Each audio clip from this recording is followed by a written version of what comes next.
дурачок такой, она же тебя любит. Нет, она меня не любит, она любит другого.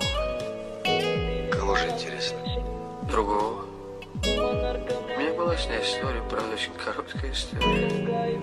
А любит она совсем другого. Она меня не любит, как я ее люблю. از عشق پرسیدم ای عشق در اصل تو کی هستی؟ گفت دردم. پس چرا اینقدر میسوزانی؟ گفت آتشم. پس چرا در دل جای میگیری؟ گفت چون که دل مکان من است. ای عشق بس است این برحمی، مگر آه و فغان دل دادگان به گوشت نمیرسد؟ کمی رحم پیدا کن، عاشقان را به وصال هم رسان. گفت نه نمیتوانم. گفتم چرا؟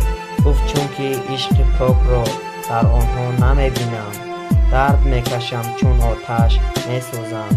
گفتم پس چی باید کرد؟ گفت صبر و طاقت. دل از داغ جدایی پاره گردی، بسد کوی و در آواره گردی. سراغت کردم و پیدا نکردم، دل بیچاره‌ام بیچاره گردی.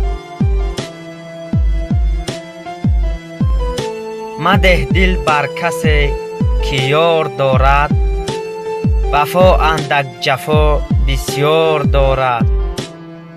گل به دست گیر با احتیاط باش، که گل در پهلوی خود خار دارد. کسی که عاشق است ز جان نترسد، ز بند و کنده و زندان نترسد. دل عاشق مثالی گرگ گشنه، که گرگ گشنه از هی چوپان نترسد. ای دل بسیار مسوز او پروان ندارد، گرچند فریاد کنی صدا ندارد. دیگر با دل سر و کار ندارم، دیگر یار وفادار ندارم.